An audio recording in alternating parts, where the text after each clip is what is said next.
একসময় সন্ধ্যা নামলেই পড়ার সঙ্গী ছিল হারিকেন। এলাকায় ছিল না বিদ্যুৎ, স্কুলে যেতে প্রতিদিন হাঁটতে হতো প্রায় 5 কিলোমিটার পথ। অভাব অনটনের সেসব দিন পেরিয়ে এবার ৪৭তম বিসিএসে প্রথমবার অংশ নিয়েই পররাষ্ট্র ক্যাডারে প্রথম হয়েছেন নেত্রকোনার তানভীর রহমান। গেল রোববার প্রকাশিত ৪৭তম বিসিএসের ফলাফলে তানভীরের সাফল্যে আনন্দে মাতোয়ারা নেত্রকোনার সদর উপজেলার রায়দুম বাগড়া গ্রাম। তানভীরের সাফল্যে গর্বিত পরিবার, আত্মীয় স্বজন ও এলাকাবাসী। ছেলের সাফল্যে আবেগ আপ্লুত স্কুল শিক্ষক বাবা মোহাম্মদ আব্দুর রহমান। ক্লাস 1 থেকে সে প্রথম স্থানের অধিকারী ছিল।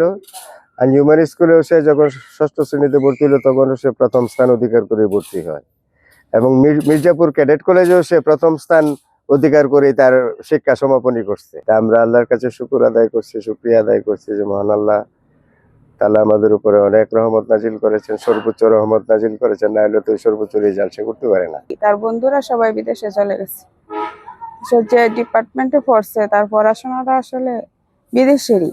এরপরও সে বলছে দেখি সবাই তো বিদেশে যায়, দেশে কি করতে পারি। যেদিন পরীক্ষাটা তার শেষ হয়েছে, বিএসসিটা অনার্স কমপ্লিট হয়েছে, এদিনই সে বিকাল 2টায় তার বাপে অ্যাপ্লিকেশনটা করছে। 3 ভাই বোনের মধ্যে সবচেয়ে বড় তানভীর। কৃতিত্বে ভরা শিক্ষা জীবন।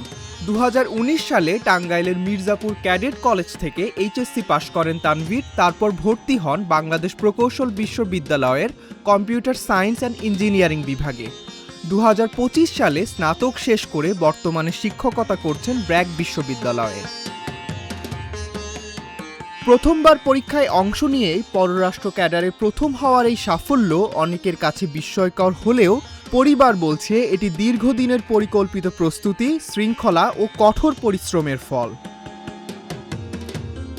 আর এলাকাবাসী বলছে স্বপ্ন পূরণে অর্থ নয়, প্রয়োজন ইচ্ছাশক্তি, অধ্যবসায় ও কঠোর পরিশ্রম। অত্যন্ত মেধাবী এবং সহজ জীবনযাপন করছে। মহান রাব্বুল আলামিনের কাছে শুকরিয়া আদায় করি, আল্লাহ যেন তাকে হেফাজতে রাখেন, সুস্থ রাখেন। হ্যারিকেনের আলোয় শুরু হওয়া এক কিশোরের পথ চলা আজ পৌঁছেছে দেশের কূটনৈতিক সেবার অন্যতম মর্যাদাপূর্ণ অবস্থানে। তানভীর রহমানের এই সাফল্য শুধু ব্যক্তিগত অর্জন নয়, স্বপ্ন, অধ্যবসায় আর কঠোর পরিশ্রমের প্রমাণ। ডেস্ক রিপোর্ট, আজকের পত্রিকা।